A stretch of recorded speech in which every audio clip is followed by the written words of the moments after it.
The first shock came before sunrise, before the commentators, before the cameras, before the country could brace itself. A single trembling alert vibrated across millions of phones. Breaking: conservative commentator Charlie Kirk found dead under unclear circumstances. For a silent, breathless moment, the nation froze. Supporters gasped, critics stood stunned. And somewhere, in the shadows of Capitol Hill, one voice was already preparing to challenge the official story. Senator John Kennedy, known for his sharp wit and even sharper instincts, stepped forward within hours, his tone somber yet unmistakably firm. "Something about this doesn't add up," he told reporters, his voice low, the Louisiana drawl unable to soften the gravity of his words. "And I'm not about to let this country swallow a narrative without answers." Across the country, candlelight vigils emerged like small constellations on darkened streets. People didn't gather as partisans, so they gathered as human beings who felt they had lost a voice that ignited debates,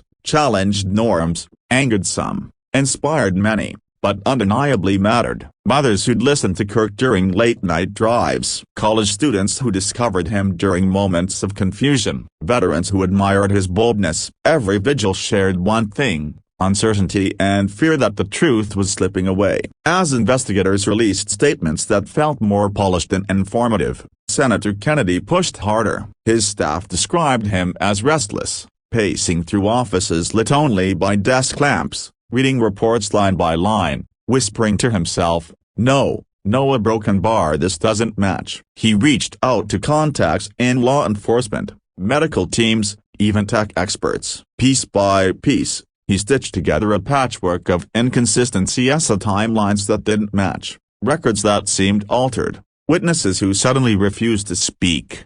Meanwhile, America grieved. A young man named Ethan, a college sophomore, described how Kirk's speeches helped him feel less alone during a year when he nearly dropped out. "He didn't know me, but he talked like he understood me," Ethan said, tears slipping down his face. In another town, a retired teacher named Marlene admitted she rarely agreed with Kirk, yet she cried because he was a fighter and fighters deserve truth.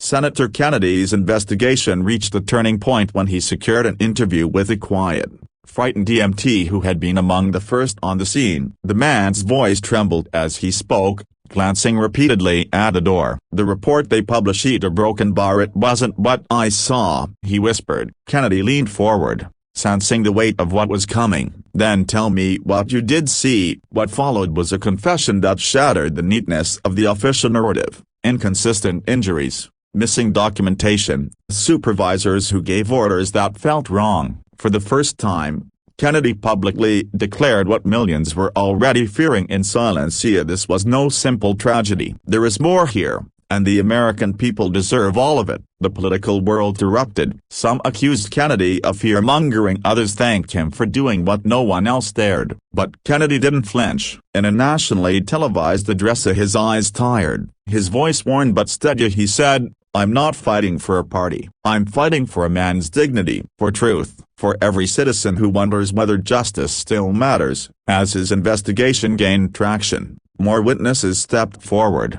Files once sealed under ambiguous protocols were quietly leaked. Public pressure mounted, demanding clarity. No matter where one stood politically, the desire for truth overshadowed division. In the final days of inquiry, Kennedy gathered his staff. "This isn't about winning," he told them softly. "It's about making sure Charlie Kirk's legacy and his life aren't buried beneath convenience." When the truth finally emerged, though complex and painful, it brought relief, a sense that justice, though battered, still breathed. America didn't receive a simple answer, it received a full one, and in that fullness, healing became possible. The final findings revealed oversight, negligence, and attempts at quiet correction within various institutions, but also undeniable courage from those who refused to stay silent.